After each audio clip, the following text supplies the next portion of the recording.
Shalom Bapak Ibu dan Saudara yang dikasihi Tuhan. Kita berjumpa kembali di dalam Renungan Tengah Minggu.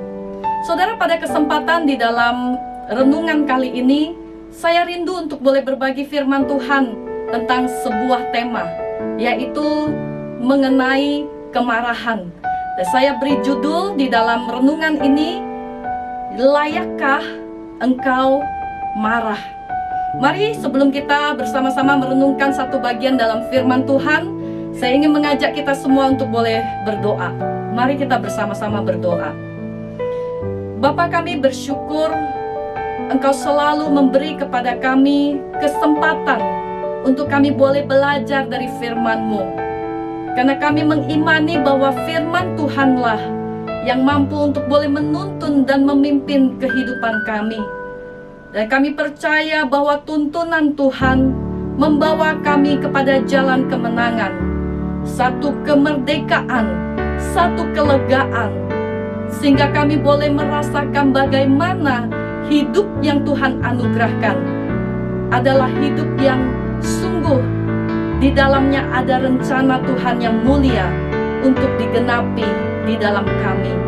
Tuhan bersyukur untuk kesempatan di tengah minggu kami boleh kembali merenungkan firman Tuhan. Ajarlah kami Tuhan, bukalah hati kami dan lembutkanlah kami, sehingga apa yang kami pelajari tidak berlalu begitu saja, tetapi kami mau untuk bergumul dan kami mau untuk sungguh-sungguh membawa hidup kami selaras dengan firman Tuhan. Yang kami tahu bahwa ada satu bagian yang kami harus taati. Ada perintah Tuhan yang harus kami sungguh-sungguh mau lakukan. Dan kami sambil memegang bahwa ada janji Tuhan yang Tuhan juga mau menggenapinya di dalam kehidupan kami. Terima kasih Tuhan, inilah doa kami. Dan hanya di dalam nama Yesus Kristus kami berdoa dan kami bersyukur. Amin. Saudara yang dikasihi Tuhan, mari kita membuka satu bagian di dalam kitab Yunus pasal yang keempat ayat yang ke-9.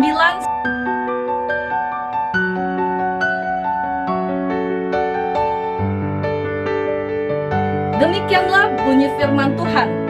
Tetapi berfirmanlah Allah kepada Yunus, layakkah engkau marah karena pohon jarak itu? Jawabnya, selayaknya lah aku marah sampai mati. Lalu Allah berfirman, engkau sayang kepada pohon jarak itu yang untuknya sedikit pun engkau tidak berjerih payah dan yang tidak engkau tumbuhkan, yang tumbuh dalam satu malam dan binasa dalam satu malam pula. Bagaimana tidak aku akan sayang kepada Niniwe, kota yang besar itu, yang berpenduduk lebih dari 120.000 orang, yang semuanya tidak tahu membedakan tangan kanan dari tangan kiri dengan ternaknya yang banyak. Sejauh demikian firman Tuhan yang kita baca dan kita mau renungkan bersama-sama. Saudara yang dikasihi Tuhan, amarah atau marah biasanya dipandang sebagai sebuah emosi yang negatif, ya. Marah juga seringkali dilihat sebagai sebuah sikap yang tidak baik atau tidak benar. Bahkan kemarahan bisa saja dinilai sebagai sebuah sikap yang tidak dapat dipertanggungjawabkan. Nah, saudara yang dikasihi Tuhan, tentu tema ini adalah satu bagian yang sangat real di dalam kehidupan kita sehari lepas sehari, sehingga kita patut untuk menggumulkan, kita patut untuk merenungkan, dan kita patut untuk bisa mengetahui apa sebetul dari konsep atau pemahaman yang tepat mengenai kemarahan ini. Saudara yang dikasihi Tuhan, kalau tadi kita bicara bahwa kebanyakan orang, mungkin salah satunya saya dan saudara, yang berpikir bahwa ternyata marah itu adalah mungkin sebuah emosi yang negatif, sebuah sikap yang tidak baik atau tidak benar, yang tidak dapat dipertanggungjawabkan atau lain sebagainya. Namun kalau kita pelajari di dalam firman Tuhan, baik dalam perjanjian lama maupun perjanjian baru, kita akan menemukan Allah didapatkan murka. Tuhan marah di dalam perjanjian baru.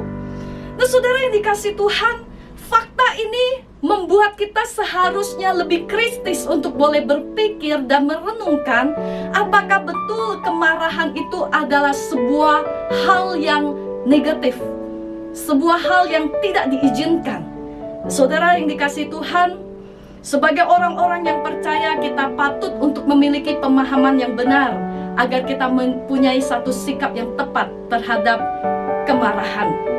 Saudara, kalau kita belajar di dalam banyak kasus pada Alkitab, termasuk salah satunya dalam kisah Yunus, ternyata kisah ini membuat kita melihat bahwa alasan dari kemarahanlah yang sebetulnya tidak diperkenan oleh Tuhan. Ya, kalau kita baca di dalam ayat Yunus ini, saudara, firman Allah disampaikan sebanyak 2 kali. Ya, sebuah pertanyaan, layakkah engkau marah? Saudara, pertanyaan atau kalimat layak ini sebetul adalah sebuah kondisi atau situasi di mana kita diminta untuk bisa berpikir. Secara khusus Yunus, ya, dia diminta untuk berpikir, merenung dan menilai apakah benar bahwa dia harusnya marah. Saudara, ayat pasal 4 ayat 1 dicatat di sana, tetapi hal itu sangat mengesalkan hati Yunus. Hal apa, saudara? Di mana dia diminta untuk bisa ke Niniwe menyampaikan kabar pertobatan, ya. Tetapi dia melihat bahwa Tuhan adalah Tuhan yang pengasih dan penyayang, ya, yang kemudian akan pasti tetap mengampuni, memulihkan dan lain sebagainya. Tetapi ini justru yang memberatkan hati Yunus. Lalu Yunus kemudian dalam kekesalan hatinya dia menjadi marah. Nah, saudara, ketika Yunus ditanya, ya, mengenai pohon jarak yang dimana bisa tumbuh, dan dicatat firman Tuhan karena pohon yang tumbuh itu membuat hati Yunus bersuka cita, ya. Tetapi ketika pohon ini kemudian tidak ada lagi, kita coba lihat apa yang menjadi reaksi Yunus. Dia marah, saudara. Nah, ketika ditanya, dia menjawab bahkan dengan sangat berani, sudah selayaknya lah aku marah sampai mati, ya. Saudara, bayangkan ketika Yunus dia merasa pohon jarak itu begitu berharga, begitu menghibur hatinya, dia bersuka cita. Alasannya apa? Karena ada sesuatu yang dia dapatkan, ya. Ada sesuatu yang dia peroleh, ada sesuatu yang memuaskan atau membuat dia menjadi nyaman, menjadi senang, begitu, ya. Nah, saudara yang dikasihi oleh Tuhan, kalau kita telusuri penyebab dari kekesalan dan kemarahan si Yunus, maka sebetul disinilah kita dapat simpulkan bahwa kemarahan Yunus itu adalah kemarahan yang tidak benar, ya, saudara, ya. Nah, jadi alasan atau dasar kita marahlah yang sebetulnya harus digarisbawahi sebagai sebuah keputusan. Apakah kita memang layak untuk marah? Saudara, dalam beberapa kasus kita menemukan bahwa penyebab kemarahan yang tidak benar itu akan menimbulkan atau mengakibatkan dosa, ya, kejahatan di mata Tuhan dan ketidakbenaran. Apa contohnya, saudara? Misal kita lihat di dalam kasus Kain dan Habel. Ketika Kain dan Habel mempersembahkan korban persembahan, maka dilihatlah bahwa Habel punya persembahan, ya, direspon berbeda dengan Kain. Dan firman Tuhan mencatat Kain menjadi iri hati. Dan dasar inilah atau penyebab atau alasan inilah yang kemudian dalam panas hati atau dalam kemarahan karena iri hati Kain, dia membunuh Habel. Saudara, coba perhatikan, ya. Jadi kemarahan yang tidak benar akan mengakibatkan dosa atau kejahatan di mata Tuhan. Kalau kita buka kitab Ester, kita akan menemukan juga seorang yang bernama Haman.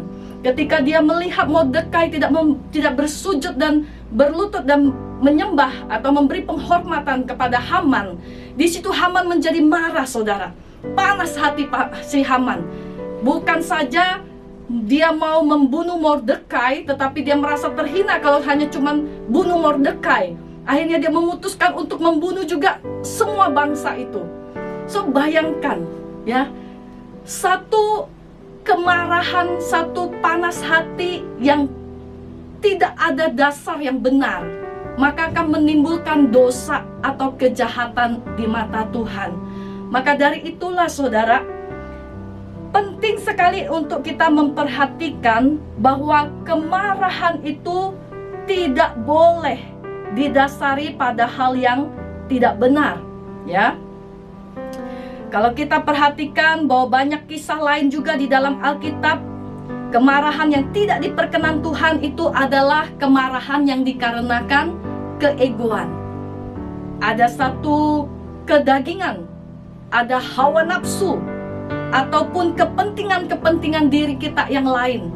Nah, ini semua adalah kemarahan dengan dasar atau alasan yang tidak benar. Maka sebagai seorang percaya, pertanyaannya adalah bagaimana kita menyikapi kemarahan, ya? Kita menyikapi kemarahan sebagai berikut. Yang pertama, saudara, marahlah pada hal yang benar. So, dalam Alkitab diceritakan pada satu kisah, yaitu Nabi Eli, di mana dia punya anak yang menghujat Allah. Kita buka di dalam Samuel pasal yang ketiga ayat yang ke-13. Saya akan membacakan buat kita sekalian.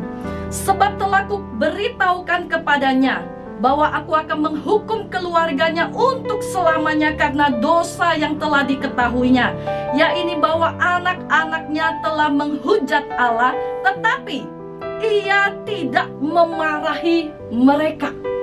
So, coba perhatikan, karena Eli tidak memarahi anak-anaknya, justru Eli dianggap bersalah.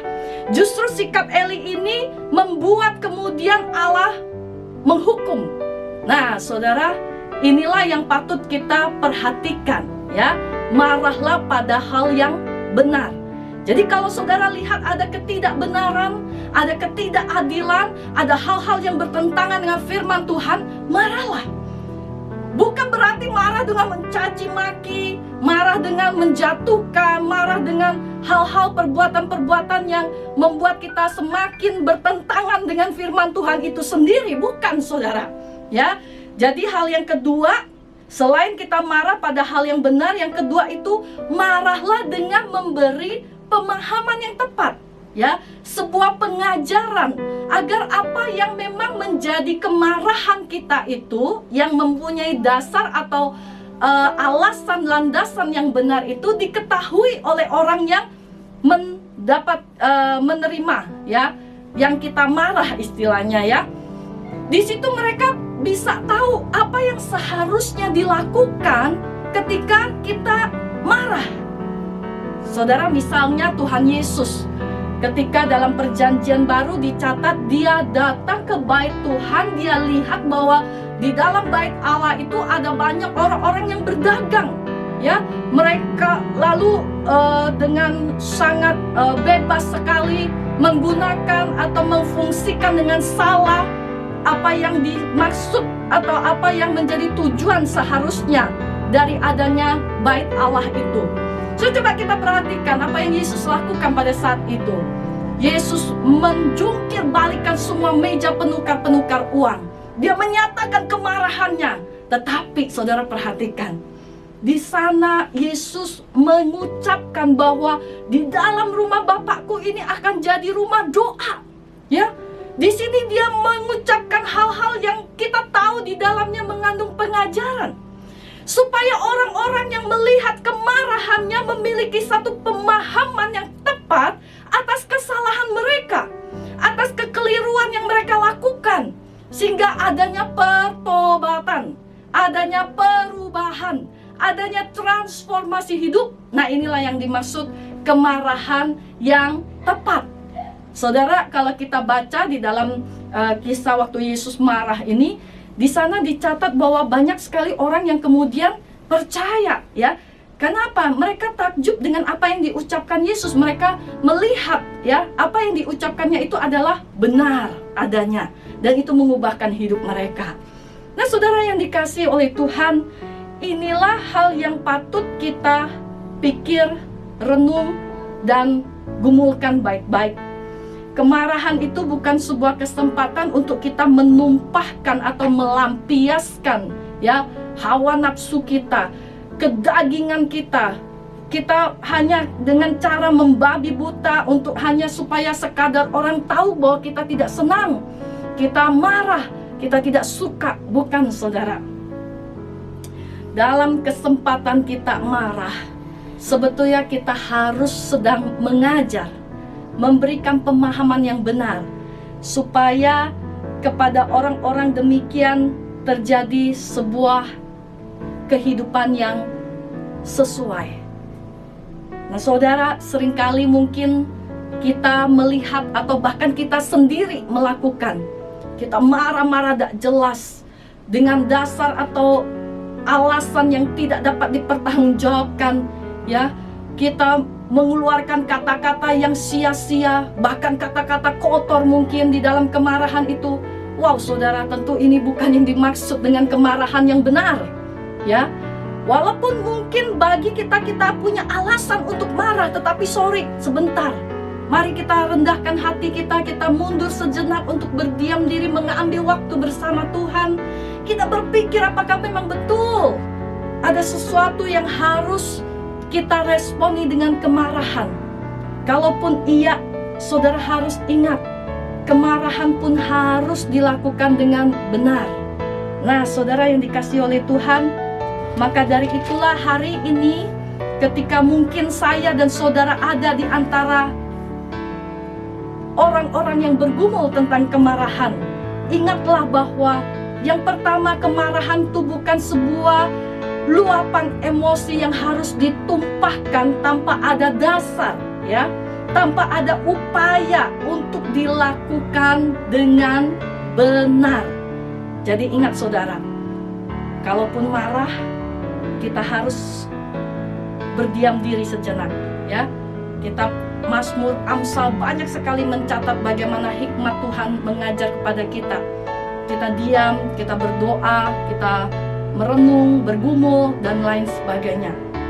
Nah, yang kedua, saudara, kemarahan yang hanya berfokus pada diri sendiri, misalnya nih, kita punya kepahitan, kita punya iri hati, kita punya dendam, dan lain-lain. Nah, saudara, kalau kemarahan yang didasari dengan hal-hal seperti ini, maka percayalah, kemarahan ini tidak akan mengerjakan kebenaran Allah. Maka apa yang harus kita lakukan? Tinggalkan panas hati itu, saudara. Sebelum iblis memakai itu menjadi kesempatan atau celah untuk membuat kita jatuh di dalam dosa. So, mungkin ada orang berkata, kok enak orang itu melakukan hal yang seperti demikian, lalu saya tidak dapat merespon dengan suka-suka atau dengan mau-mau saya. So, mungkin ingat dengan satu ayat yang berkata bahwa pembalasan adalah hakku. Nah, saudara, ini juga yang harus kita imani, bahwa tidak perlu kita membalas, karena pembalasan itu dicatat sebagai haknya Tuhan. Yang ketiga, saudara, tetaplah mencari komunitas yang positif untuk membuat kita merasa diterima dan dipahami tentang kemarahan-kemarahan yang kita rasakan, ya, yang terjadi pada kita, supaya apa? Kita tidak lekas menjadi orang yang cepat gusar, ya, cepat penuh dengan kemarahan, ya. Kita punya amarah yang tidak benar. Nah, komunitas itu penting sekali buat kita semua untuk bisa bertumbuh, menghadapi atau meresponi pergumulan kita. Saudara yang dikasihi Tuhan, pada kesempatan kali ini, tema inilah yang ingin saya ajak untuk kita semua boleh bersama-sama bergumul. Dan kiranya firman Tuhan ini boleh menuntun kehidupan saya dan saudara menjadi orang-orang yang semakin kuat, berakar, dan berbuah lebat bagi pekerjaan Tuhan, bagi kemuliaan Tuhan. Mari, saya ingin mengajak kita untuk boleh mengambil waktu sejenak, kita berdiam diri di hadapan Tuhan, dan kita mau berdoa.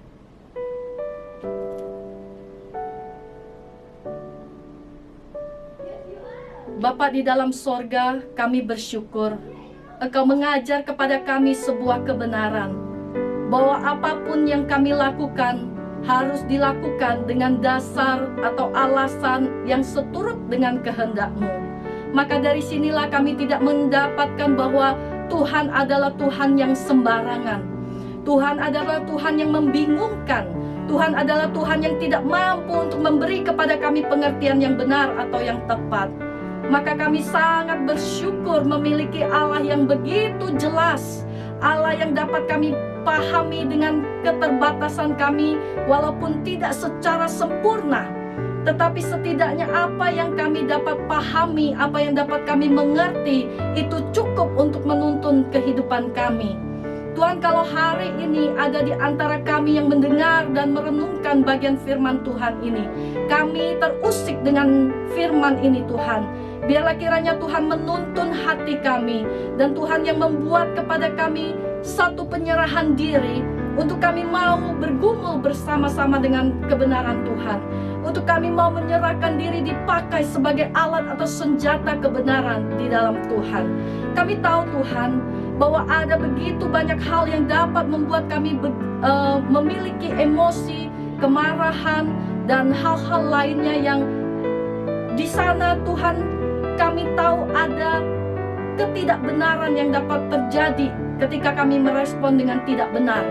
Maka dari itulah kami memohon Allah Roh Kudus, Engkau boleh memimpin dan mengurapi kami masing-masing, sehingga kebenaran firman Tuhan ini menjadi sebuah rema di dalam kehidupan kami, untuk kami berjalan bersama Tuhan dan mengalami kemenangan bersama dan di dalam Tuhan. Terima kasih Bapak. Inilah ucapan syukur kami ketika kami boleh kembali merenungkan firman-Mu. Berbicaralah Tuhan, ubahkanlah dan berilah pertumbuhan di dalam iman rohani kami. Hanya di dalam nama Yesus Kristus kami berdoa dan kami bersyukur. Amin. Saudara yang dikasihi Tuhan, saya sangat bersyukur untuk setiap kesempatan di mana saya boleh berbagi firman Tuhan. Kiranya hati kita tetap punya satu kerinduan dan kehausan akan firman-Nya, supaya di dalam firman itu kita menemukan ada sukacita yang membuat kita merasakan satu kelegaan, satu kelepasan. Oleh karena itu, biarlah saudara boleh menjadi orang-orang yang setia untuk terus bersama-sama saya belajar dan merenungkan firman Tuhan. Selamat kembali meneruskan hari-hari di dalam satu minggu ini dan mengimani kasih setia Tuhan yang tidak pernah berkesudahan. Jika saudara mau mendukung pekerjaan Tuhan dengan persembahan, saudara juga bisa melakukannya dengan via transfer ke rekening Gereja Kristen Kalam Kudus Siwalan Kerto dengan nomor account 8725692222. Kiranya semua yang kita lakukan berkenan dan memuliakan Tuhan. Tuhan Yesus memberkati kita sekalian. Amin.